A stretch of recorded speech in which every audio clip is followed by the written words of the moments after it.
introduction. Okay. Hello, future slave to the lathe. I'm here, and I was last year's lathe slave. And I'm going to teach you how to use this beautiful lathe. You got to take proper care of it, and it will love you back. So, the basics of a lathe, it's like a drill, but in reverse. So instead of like spinning the bit, you're going to spin the part around the bit.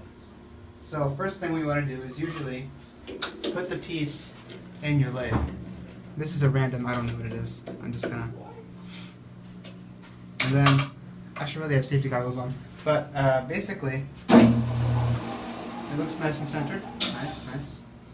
So then what you can do is you can use, get a load of these gears. So this large gear is the back, or the horizontal.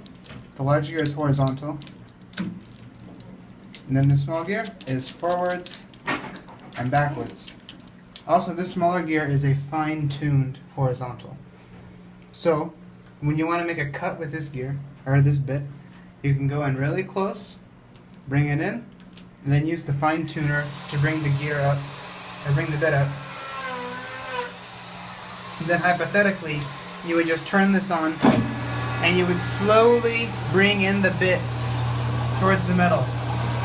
Which I'm not going to do because I'm not wearing safety goggles. I always wear safety goggles. Then also, well, when you want to take the piece out, you use the chuck. The chuck goes like this. Turn it out. And make sure you always take the chuck out before you turn it back on. Because if you leave the chuck in and turn it on, this will fly out at high speed and it can actually kill you. It's very heavy. I think that technically this is the chuck and that's the key, but I won't put that on the video or anything. Okay, so then also, not only can you cut, but you can also drill. Wow. It's like a reverse drill.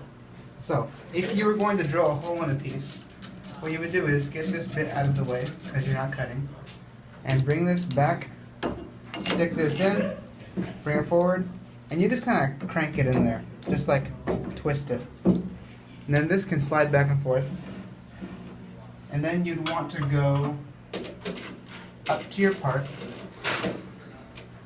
up to the part, and then you would use a wrench to turn this bit here. You would turn this bit and lock it in, and then you would slowly crank the drill forward, and that would drill a hole in your piece. Let's see, what else do you have to know? Also, there's gotta be... There's no hex key? Really?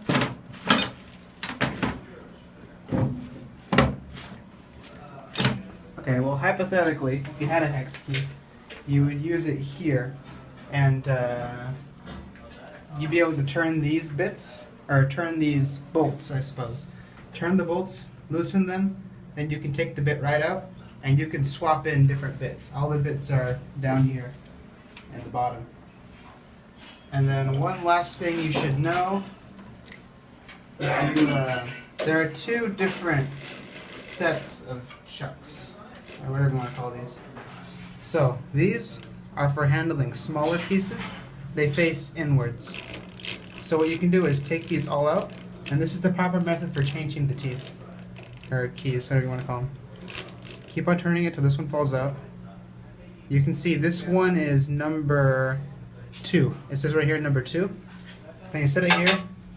You find the other number 2. That's 1, 2. And then it goes in just like that. Keep on cranking it. That's 1. Yeah, that's 1. 1. I'm cranking. That's got to be 3. 3. And then I believe this was 1. That's 2. So this one's 1. You crank it backwards until you hear the 1 pop in. So that 1 just popped. Then you turn it counterclockwise or tighten. There you go. And now this is for fitting in larger pieces, like the Delrin, if you ever work with that. I think that's about all you gotta know to use a lathe. Just make sure you always take the chuck out when you're done. 2 plus 2? This is the emergency stop button. If you're ever just smash that, you're good. Yeah, you can go left, right. Usually we go left. Yeah, I mean, we never go right. That's very ridiculous. Yeah, there you go. That's how you use the lathe. You'll be spending a lot of time here. Good luck.